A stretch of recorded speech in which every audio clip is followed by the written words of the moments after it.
Oi, galera, tudo bem? Como é que vocês estão? Espero que muito bem, né?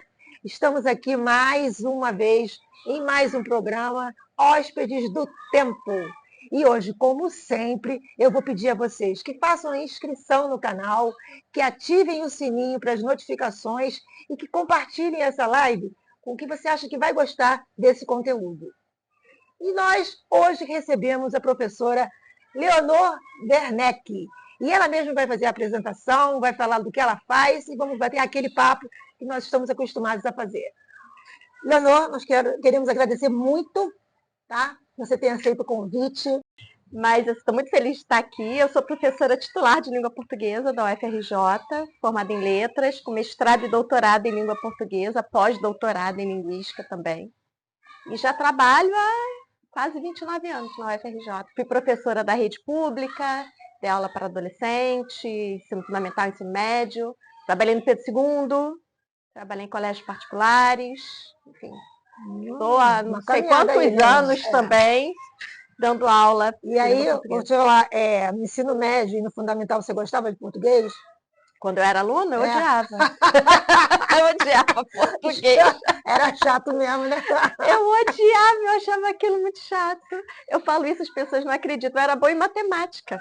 Olha isso. E eu queria ser médica. E você queria ser médica? Queria ser médica. Aí quando chegou no Cairu, nós estudamos no Cairu, né? Fizemos teatro juntas. Isso, teatro. O teatro foi a perdição. Porque foi a salvação, né? Foi a nossa salvação, foi a nossa salvação. Porque eu sempre gostei muito de ler, mas não tinha dinheiro para comprar livro, então no Cairu tinha uma biblioteca enorme, fantástica, aquela biblioteca, que era na entrada, então todo mundo passava pela biblioteca, era muito tentador. Todo mundo passava, mas poucos entravam. Poucos entravam, mas eu entrava. E acaba que a professora de lá da biblioteca, a Marina, veio a ser minha professora no UFRJ, essas coincidências da vida. É mesmo? Foi minha professora de literatura portuguesa. Que maravilha. E ela se lembrava de mim. Ela, nossa, eu lembro de você. Você sabe que eles lembram da gente? Lembro, eu lembro dos meus alunos. Eles lembram da gente, sim. Eles lembram. E aí, quando eu entrei no Cairu, o Áureo, né, que foi nosso professor de teatro maravilhoso. Áureo Vilhena, que já partiu. Ele é o grande responsável por nós termos ido para lugares assim, inimagináveis, né? Inimagináveis, porque pra gente que era de subúrbio, né? Eu não sei você, mas meus pais com pouca escolaridade, pouquíssimo livro, sem dinheiro, nunca tinha entrado no teatro na minha vida. De repente, poder fazer 3 anos de teatro, tendo acesso a música brasileira de altíssima qualidade, textos literários de altíssima qualidade, textos que estavam sendo lançados há pouco tempo, né? Eu lembro que um dos trechos que foi interpretado foi do Menino Maluquinho, do Ziraldo. Ziraldo faleceu recentemente.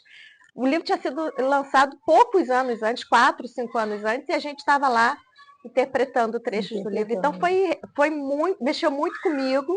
E aí eu comecei a me interessar por língua portuguesa, não por língua portuguesa, eu comecei a me interessar por literatura e sempre apaixonada por língua estrangeira. Então, quando eu fiz o teste vocacional lá no Cairu, apareceu letras e artes, eu não quero nada disso, mas aí eu comecei a realmente ver que eu gostava disso, e eu fui para letras por causa da língua estrangeira e da literatura. E na faculdade eu descobri uma língua portuguesa que eu não sabia que existia. Tive professores maravilhosos de linguística e língua portuguesa, que fizeram assim comigo, me viraram do avesso. Literatura também sempre, professores maravilhosos, que me ensinaram muito também. E aí depois eu comecei a pensar na possibilidade de ser professora. Ainda fiz comunicação social depois de fazer letras, porque eu não queria dar aula, não quero dar aula. Só que aí, quando eu comecei a fazer estágio onde? No Cairu. No Cairu, né? Aí entrar na mesma sala onde eu tinha estudado, ver alunos com as mesmas dificuldades que a gente, às vezes até mais dificuldades. É verdade. Aí depois que você entra numa sala de aula e você domina uma turma, aí... eu também acabei indo parar no Cairu para dar aula lá. Eu lembro. E a sensação é essa mesmo. Chegou na faculdade, aí você viu esse mundo novo, e como a gente está falando de linguística, né? Eu queria que você falasse para a gente o que você descobriu no português, na literatura, sobre linguagem, que você consegue, que acabou trabalhando mais em cima disso, ou não? Né? Então, foi exatamente isso que aconteceu. Eu comecei a ter um olhar totalmente diferente sobre a língua portuguesa, sobre a língua em geral, línguas, né? Porque eu também tive a oportunidade de aprender outras línguas na faculdade. Fiz italiano, depois fui fazer francês, terminei o curso de inglês. Então, assim, a faculdade de letras abriu muito a minha cabeça. Mostrou coisas que eu realmente não tinha a mínima ideia.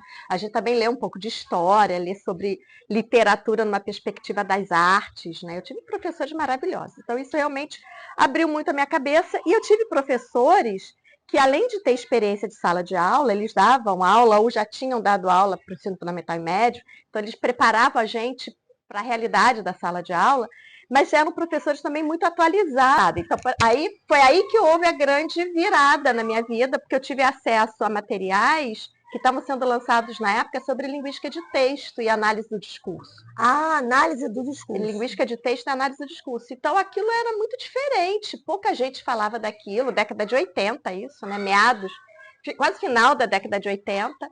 Então, eu tive aulas, por exemplo, com o Luiz Marques, que eu sempre falo dele também, já está em outro plano. Ele começou a trabalhar com a gente coesão e coerência. Ninguém falava disso. Hoje em dia, todo mundo sabia que é coesão e coerência, mas na época ninguém falava disso.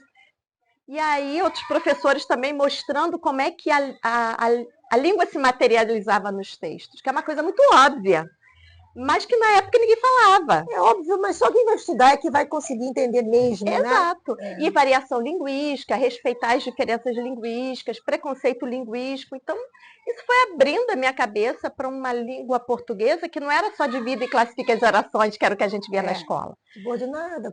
Pois é, que eu achava muito chato. Pra mim era uma angústia. Sim, mas que na faculdade eu aprendi de uma maneira totalmente diferente. Aí eu comecei a entender por que eu não entendia. Por que aquilo para mim era difícil. E aí, quando eu comecei a dar aula, eu me via muito nos alunos, porque, assim, numa turma de 40, 2 às vezes gostavam de português, o resto odiava. Então, eu falava, não, eu sei como vocês se sentem, porque eu também já estive nesse lugar. Vamos aprender a língua de uma maneira diferente. Então, eu trabalhava de vida e classifica as orações também, mas até chegar lá, eu trabalhava de outra maneira. Então, aprendi a trabalhar, a ensinar a língua numa perspectiva diferente, de valorizar as diferenças, de respeitar as variações linguísticas, de trabalhar a partir de textos. E aí isso ficou bem diferente. Mas deixa eu falar uma coisa. Você falou em preconceito linguístico. Dá um exemplo pra gente. Por exemplo, quando eu dava aula, eu dei aula numa escola, não sei se alguns alunos mesmo me assistem, porque eu tenho contato até hoje com alguns desses alunos. Só você compartilhar com o pessoal que não vai compartilhar. Na General Osório, uma escola em Acari. E aí muitos alunos falavam, a gente vamos, e eles eram, às vezes, até ridicularizados por alguns professores, ou eles sentiam que as pessoas riam quando falavam a gente vamos. Aí eu lembro de ter falado com eles uma vez assim, eu falei, escrevi no quadro, nós vamos, a gente vamos, nós vai. Quando eu escrevi nós vai, a turma inteira deu uma gargalhada. Isso é coisa de burra. Eu falei, a mesma risada que vocês estão ouvindo quando falo a gente vamos, vocês deram agora quando eu escrevi nós vai. Mas tudo isso é língua portuguesa. Uma pessoa que fala nós vai não é um falante menor da língua portuguesa só por causa disso. A gente vamos também não. Então, tudo isso é possível na língua. Agora, vamos entender em que contextos, em que situações, o que justifica isso, né? Claro, eu não dei uma aula de linguística para eles, como eu aprendi na faculdade, mas eu sensibilizei os alunos para isso. Sim. Aí foi muito interessante, porque aí eu falei da questão do julgamento social. Geralmente as pessoas falam, geralmente não passaram pela escolaridade. Então, o a gente vamos, que é uma concordância coerente na língua, mas que não é aceita pela norma culta. E aí fui falando. Aí foi muito engraçado, porque aí eles entenderam que o nós vamos e o a gente vai era o mais aceito, mas que os outros dois usos não eram errados na perspectiva linguística, né? E aí eles começaram na minha aula a falar, a gente vai, a gente faz. Olha só, você conseguiu. E eu nunca corrigi ninguém. Eles falavam, tinha um aluno então, Claudinho, não sei se ele vai estar me assistindo, eu lembro dele direitinho, ele adorava, sabe aquele aluno que adorava criar a situação? E eram os meus alunos preferidos. Mas esses são os melhores, né? Ele falava, professora, a gente vamos corrigir o trabalho hoje? Aí eu, claro que a gente vai corrigir. Eu nunca falava nada. A gente vamos, não sei o que lá. Eu, claro que nós vamos. Eu só falava, nós vamos, a gente vai. A gente vamos. Aí, professora, Todos os professores corrigem a gente quando a gente fala a gente vai, a gente vamos. Por que a senhora, que é professora de português, não corrige? Eu falei, mas se todos os professores corrigem, por que vocês continuam falando a gente vamos? E aí eu dei essa aula, e aí nas minhas aulas eles pararam de falar a gente vamos. Mas nas outras aulas eles continuaram falando a gente vamos, porque a questão era atrapalhar o professor, fazer o professor parar, dar bronca. Provocar, né? Então, quer dizer, eles entenderam. Tem expressões que são específicas dos lugares, das áreas, né? Por exemplo, minha avó era pernambucana. Tinha coisa que ela falava, que eu acabei aprendendo a falar, eu só vejo pessoas de Recife falando. E eu tenho uma amiga que é de Recife, toda vez que eu falo, ela está falando as coisas lá da minha terra. Falo porque aprendi com minha avó. Você está falando em preconceito, eu lembrei de poder.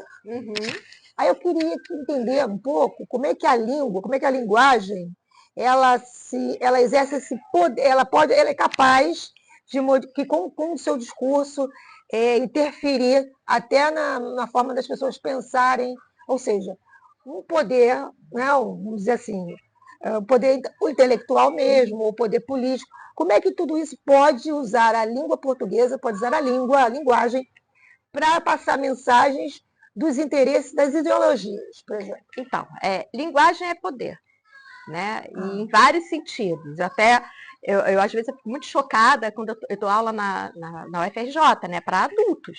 E eu fico muito chocada até quando eles falam assim, eu não tenho interesse em aprender língua estrangeira, não quero aprender. Eu falei, você está deixando de ter acesso a uma série de informações.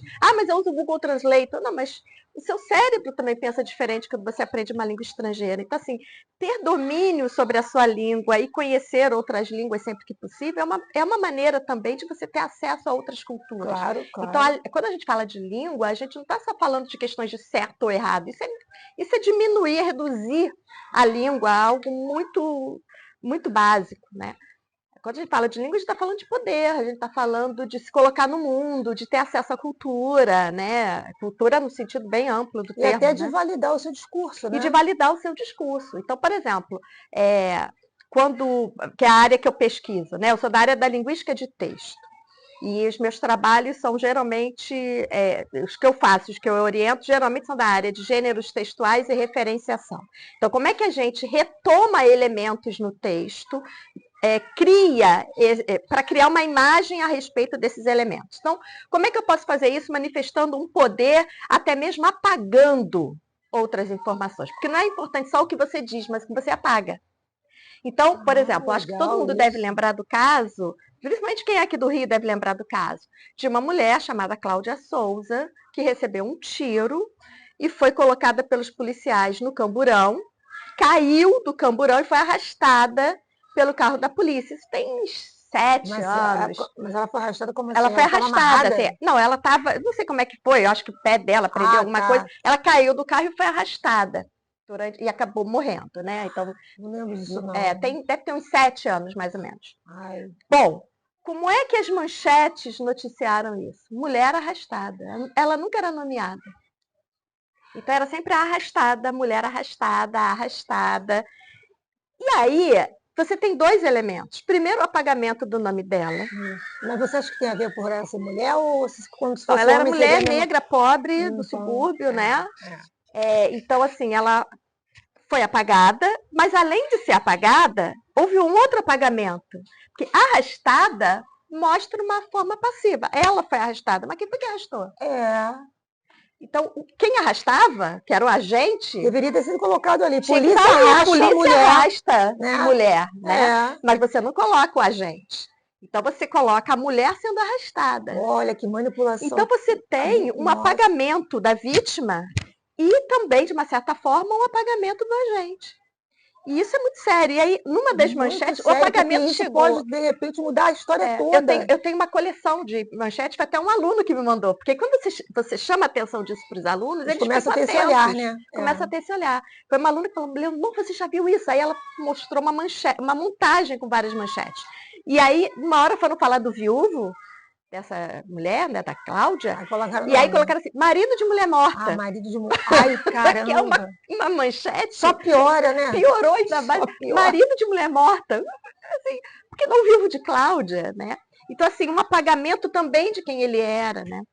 E a gente encontra isso também, tem vários, se você procurar na internet, você encontra vários pares de notícias em que aparece assim, jovens de classe média são presos por transportarem cocaína. Jovens de classe média são apreendidos ou são presos por transportarem cocaína. E aí aparece, traficante é preso com meio quilo de maconha. Assim, traficante, o jovem de classe média também é traficante. Sim. Né? Então tem uma matéria, por exemplo, que é alguma coisa assim. Os rapazes, eles estavam levando, mas o cara é traficante. Estavam levando 10 quilos de cocaína. Pois é, para uso próprio, né? Entendeu?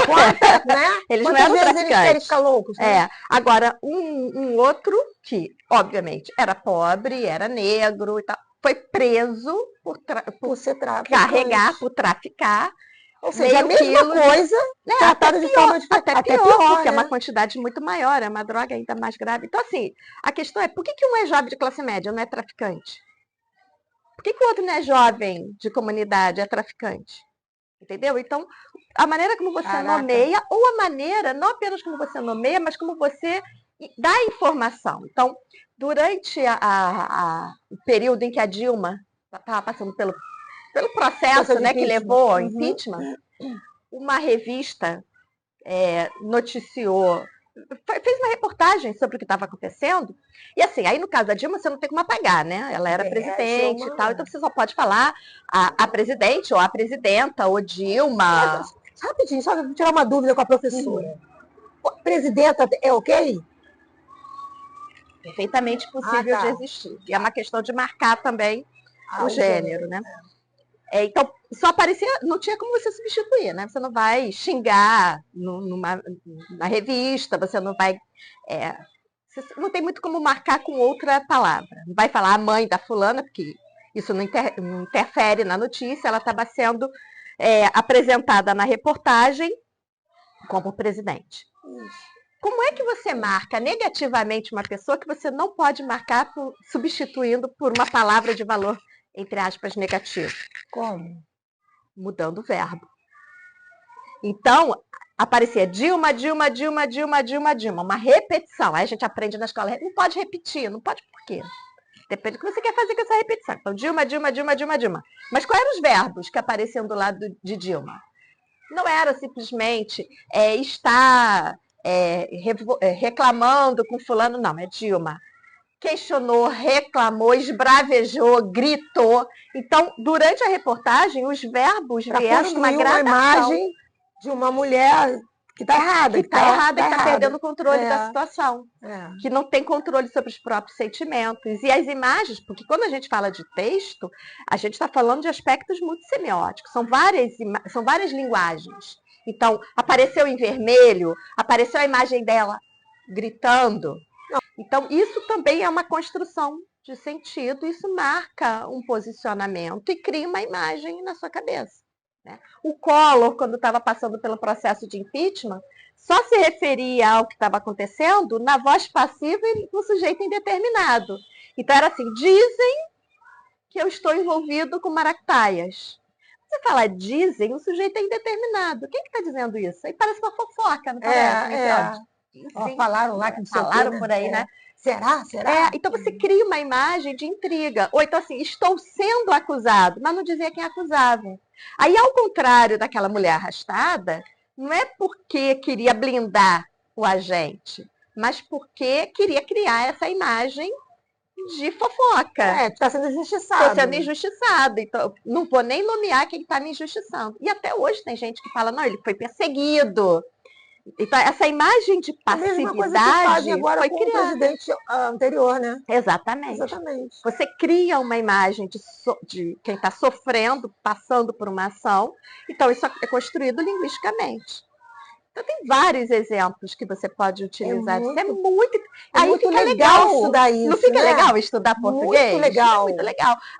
Mas você também tem outras questões que aparecem. Então, por exemplo, você tem uso de sufixos. Então, agora você encontra em tudo que é lugar o eria, esfirrateria, browneria. Isso tem a ver com a própria produtividade da língua. O sufixo existe, ele não aparecia nessas construções, mas ele passa a aparecer. Mas por que passou a aparecer? Por vários motivos. Como é que você vai colocar? Loja que vende brownie, não é melhor browneria? Ah, como se fosse padaria. Entendeu? Como se fosse padaria. Então, tá, tem o padaria, entendi. tem o eri, o aria. Então, você tem várias maneiras de construir palavras na língua. A questão da ordem das palavras na frase, a questão da seleção vocabular, né? da estrutura linguística, voz passiva, voz ativa. Ou seja, tudo isso é o que a gente aprendeu na escola. Só que a gente aprendia de uma maneira de... É isso aqui. Agora Sujeito decora. em determinados tipos de sujeito. E a gente não aprendia que esses tipos de sujeito têm a ver com intencionalidade, tem a ver com o texto que você está produzindo. Não é qualquer texto, não é qualquer situação que você vai poder usar determinadas estruturas linguísticas, né? O sujeito oculto. Parecia que era assim, tô Gente, aqui. sujeito oculto para mim é sempre um mistério, porque ele era oculto, né? Pois é, mas tem o sujeito oculto. Não existe sujeito oculto. O que existe é dentro de um Da texto. estrutura, O sujeito já foi citado, você não repete. Exatamente. Então, se eu falo, Ronaldo e Ana Miriam são meus amigos. Depois você precisa falar. Moram não sei onde. Moram é Ronaldo e Ana Miriam. Não precisa falar Ronaldo, moram não sei aonde. Entendeu? Então, não é um a não ser sujeito que você queira, como você falou antes, se a repetição tiver um objetivo muito claro. Exatamente, a repetição é possível. Algumas palavras não têm sinônimo. Qual o sinônimo de tecnologia? Não tem. Sinônimo, uma palavra, não. Não você tem. pode falar uma construção. Exemplos de tecnologia. Então, o aluno que vai fazer Enem, não pode repetir. Tem que falar sobre a importância da tecnologia na sociedade brasileira. Como é que vai? Não pode repetir tanto. Mas não tem como não repetir tecnologia. Agora, ele pode usar outras estratégias. Então, assim, algumas palavras não tem como você deixar de repetir, mas também você pode criar outras estratégias. Os celulares... Não, poderia ver se não pode. Ao invés de repetir tecnologia, falar novos modos, aperfeiçoados modos de sei lá, construir tal coisa. Exatamente, comunicação. Você vai, né? Dando uma floreada. Assim. Você pode dar exemplos. Então, aparelhos como celulares, computadores, são muito caros, nem todos podem comprar, não sei o que e tal. Então, por isso a tecnologia. Então, assim, a tecnologia pode aparecer diluída no texto. Então, Leonor, eu estava aqui pensando sobre o nosso papo, eu queria que você falasse um pouco sobre essa questão que, com a internet, as pessoas ficaram muito mais preguiçosas para ler, tá? Eu lembro quando no ensino médio, quando mandavam ler algum texto de literatura, nem todo mundo lia. Agora, eu percebo que todo mundo quer tudo muito, muito mastigado, que a velocidade é muito grande, e eu queria que você falasse sobre isso. Como é que está atualmente? Ou se isso aí é meio que uma história estranha? Como é que é? Vamos lá. Ano passado, quando aconteceu a Bienal do Livro, foi amplamente noticiado, eu não lembro exatamente o número, que a Bienal do Livro, se não me falha a memória, é o terceiro maior evento do Brasil, só perdendo para Réveillon e Carnaval. É mesmo? Em matéria de quantidade de público. Tá vendo? Uma informação que até surpreende. Eu não sei agora se isso foi do Brasil ou do Rio, eu posso estar enganada com tá. Mas era uma coisa assim, era uma coisa que eu lembro que eu estava dirigindo e falei, uau, né? Que coisa boa. Eu, por exemplo, não vou à Bienal do Livro há anos, porque é entupida de gente. É muita gente e muito jovem. Muito jovem. Então, assim, dizer que o jovem não lê é um equívoco. Tem jovem que não lê nada do que eu estou dizendo assim de livro, né? Porque ler, a gente lê o mundo, a gente lê um monte de coisa. Vídeo também a gente está lendo, então vídeo de TikTok ele também está lendo, né? Compreendendo, interpretando. Mas realmente, em matéria de livro, a gente tem uma produção de leitura muito grande, que poderia ainda ser maior. Em relação à internet afastada da leitura, quando nós éramos adolescentes, o bicho-papão era a televisão. A televisão está afastando da leitura. A gente ouvia isso dos professores mais velhos. Depois vieram os videogames, aí agora é a internet. Então, assim, tem sempre um vilão para a gente culpar pelo afastamento, entre aspas, do jovem, da população em geral, da leitura. Não é bem assim que acontece. Então, ler, a gente até encontra muita gente lendo, muitos jovens lendo. Eu já cansei de entrar em livraria e pegar jovens pegando 3 livros. Eu vejo jovens também lendo até livros em formato e-book, na internet. Tal. A questão é o que está sendo lido e como está sendo lido. E é óbvio que a internet tem uma influência. Então, assim, não é o 8 nem o 80, é o meio do caminho aí. Eu que sou uma leitora voraz, já me peguei várias vezes lendo um texto ou no celular ou no computador e falo assim, ai, que saco, texto grande, tem que ler isso tudo. Dá para ler só o início, tá? Já li, tá bom. Mesmo eu tendo esse policiamento. Né? Então, nós estamos sendo cada vez mais acostumados com textos curtos. E a leitura na internet tem várias características que são diferentes de uma leitura impressa. Então, você entra... Quantas vezes... Todo mundo vai se identificar com isso. Quantas vezes a gente entra na internet só para ver se vai chover? Daqui a pouco está comprando um sapato. É né? verdade. Quando você vê, você já ficou meia hora ali. Você só ia ver se ia chover. Mas aí aparece um WhatsApp, aí Você tem um vai vídeo, ver, cara, passou 1 hora e você tá ali. E você tá ali. Só assim. E vendo coisa que não tem utilidade, e clicando naqueles hiperlinks, naqueles sublinhados. Quando você vai ver, você já tá nas Casas Bahia. Né? Você entrou no clima-tempo, mas foi parar nas Casas Bahia para ver o preço da geladeira que você não precisa comprar. Ai, agora você me lembrou. Eu vivo atrás de papel autoadesivo de vinílico. Eu estou nessa fase. Realmente, a internet tem pulverizado as informações e a gente se acostuma com isso. Então, o que tem acontecido hoje em relação à leitura são vários fatores. Um deles é a falta do que a gente chama de fôlego de leitura. Então, vamos falar do jovem, né? A gente fala de jovem, parece que a gente só está falando mal das outras gerações. As pessoas em geral, mas a pessoa lê, mas lê textos curtos. Se você coloca um texto maior, a pessoa, é muito grande. Outro dia mesmo, eu passei um texto para os alunos, falei, vamos ler um livro, o livro tem 200 páginas.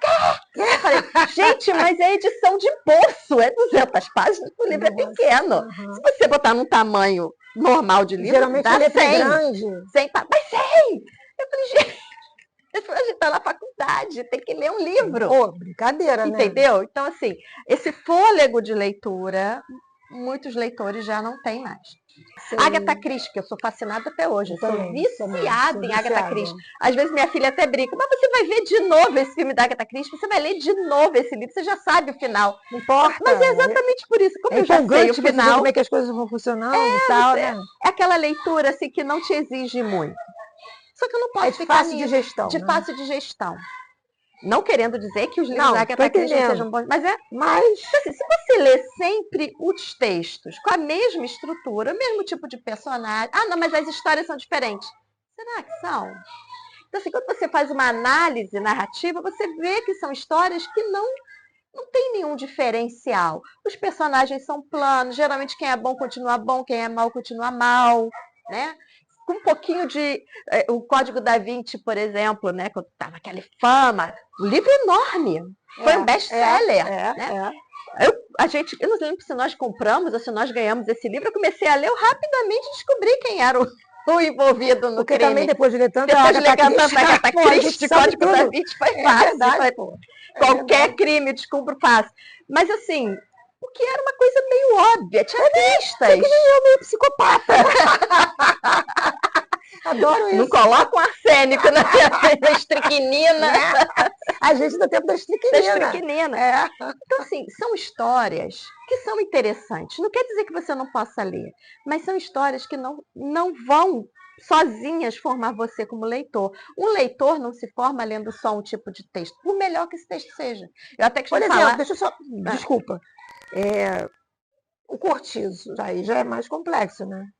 Muito mais complexo. Então, qual é a diferença de você ler o Cortiço para ler, por exemplo, um Percy Jackson? No Cortiço, a história demora mais, tem mais descrição. Você precisa ter uma paciência. É mais denso, né? É mais denso. Você tem que entender o que que significa essa história também no momento em que ela foi escrita, no final do século XX?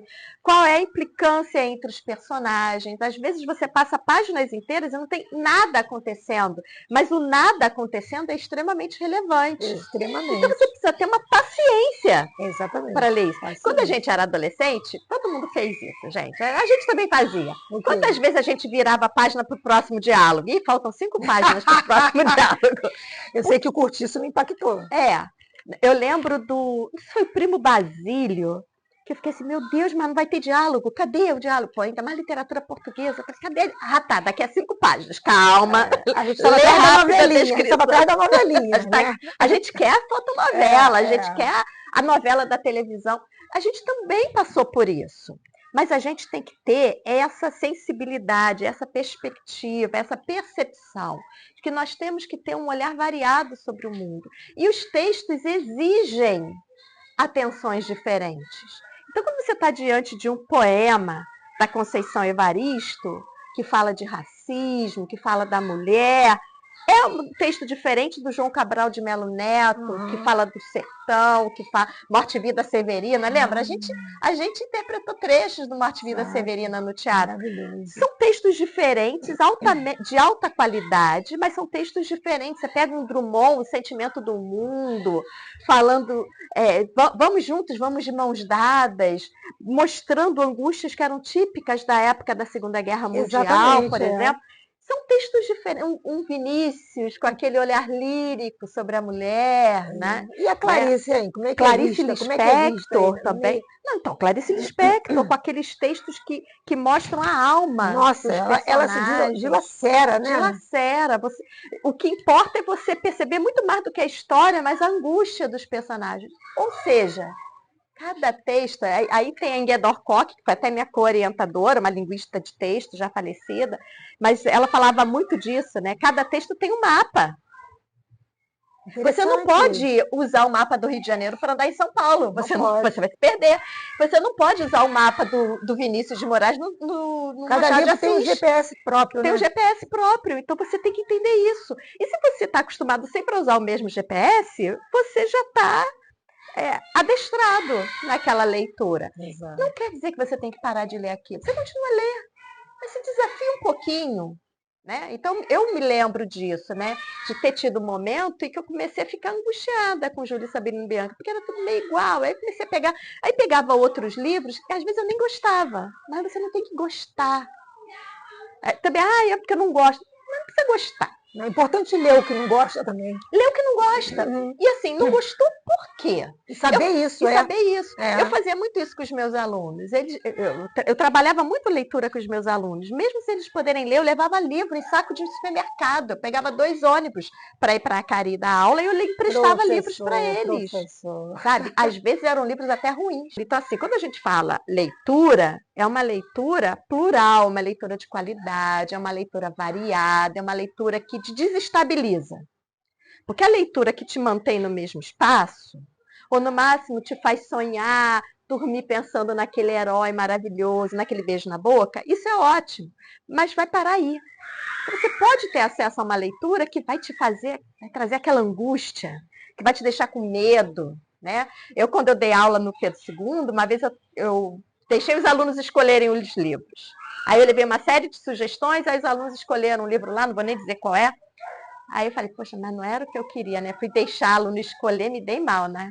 Aí eu falei, poxa, eu queria tanto que vocês escolhessem o livro de contos da Lígia Fagundes Telles. Poxa. Venha ver o pôr do sol. Poxa vida. Aí os alunos... Venha ver o pôr do sol, eu cheguei a montar com meus alunos teatro. E ficou... Sabe que ficou muito bom? Maravilhoso, maravilhoso. Mas o que eu fiz? Aí eu fui má. Aí eu falei, queria tanto. Aí ele professora, não sei o que e tal. Eu falei, poxa, mas essa história é uma história de terror. Esse conto é de terror. Como assim? Aí eu, é um feminicídio. Como assim? Vamos lá. Aí eu comecei a contar a história. Aí eu comecei a contar a história e falei, vou experimentar dar uma de Sherazade, né? Começar a contar a história. Aliás, né, foi o primeiro que eu li, olha. 1001 Noite. E aquela folha que já estava se despedaçando, que era do meu pai, né? Mas eu adorei. Aí minha mãe, eu acho que jogou fora, meu Deus. Pois é, então eu comecei a contar a história. Aí quando eu vi que os alunos já estavam assim, Aí eu parei na hora que eles entram no jazigo, no cemitério. E agora? Deixa pra próxima. Ai, gente, eu dava aula à noite. Eu falei, gente, sinceramente, eu fico tão angustiada com essa história, eu fico com medo, eu não vou dormir, é melhor eu parar de contar. Como assim, você vai parar de contar a história? Eu falei, não, vou parar de contar. Aí teve um que falou assim, se a gente quiser ler esse livro, você termina de contar a história? Eu falei, termino, até porque vocês vão ler e tal. A turma trocou o livro de fácil consumo que eles tinham escolhido por Venha Ver o Pôr do Sol. Mas é fantástico Venha Ver o Pôr do Sol. Aí eu fui para a segunda, eu tinha 3 turmas de ensino médio, aí eu fui para a segunda. Mesma coisa, eles escolheram o mesmo livro de fácil consumo. Aí eu fui Sherazade novamente, contei a história, parei na hora do jazigo, a turma trocou o livro. Aí veio o recreio. Fui para a sala dos professores, lanchei. Quando eu fui entrar na terceira turma, os alunos estavam me esperando no corredor. Eles falaram assim, professora, a gente vai ler o Venha Ver o Pôr do Sol, mas pelo amor de Deus, na nossa turma você vai contar o final da história? Ou seja, eu fiz com que as turmas passassem o recreio falando da história mais interessante, né? Desse tipo, que você pode realmente ter um suspense, né? Exatamente. Porque é incrivelmente cruel. Então, assim, eu consegui fazer com que eles largassem aquela leitura que eles já iam ter normalmente, que eles podiam consumir para ler um livro que para eles foi muito especial e muito diferente. E, gente, olha só, deu para perceber, né, que esse assunto não se esgota aqui. E eu acho que é um incentivo para que todo mundo possa começar a olhar a leitura e a linguística, a língua, a linguagem de uma outra maneira. Olha quanta surpresa, olha como é que se pode utilizar disso para a vida e para você construir realidades, histórias e, de repente, até manipular. Olha que coisa interessante. Então, eu quero agradecer muito a professora Leonor Werneck, que é uma querida, uma colega de ensino médio e que avançou aí para essa questão, para esses estudos tão importantes. E vou pedir para vocês de novo que façam inscrição no canal, que ativem o sininho, que compartilhem, principalmente a galera da Leonor, os alunos, compartilhem esse programa, porque vocês vão passar esse conteúdo para mais pessoas, o canal cresce e todo mundo fica feliz. Então, agora eu vou deixar a Leonor para falar as suas redes sociais, como a gente encontra, né?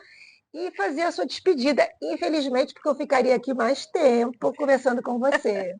A gente vai ter que continuar no cafezinho. É muito legal isso, foi uma experiência muito bacana. E assim, eu tenho um site onde eu compartilho gratuitamente todo o material que eu oriento, todo o material que eu publico e que está livre de direitos autorais, obviamente, né? Porque quando é coisa publicada por editora, a gente não pode compartilhar. Então, fala o site. Então, o site é do Wix site, leonorwerneck.com/leon.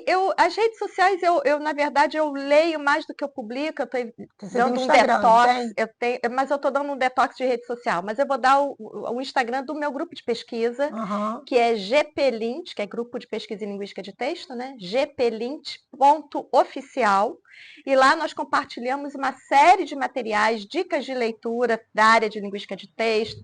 Nós temos lives também, que foram feitas por vários profissionais.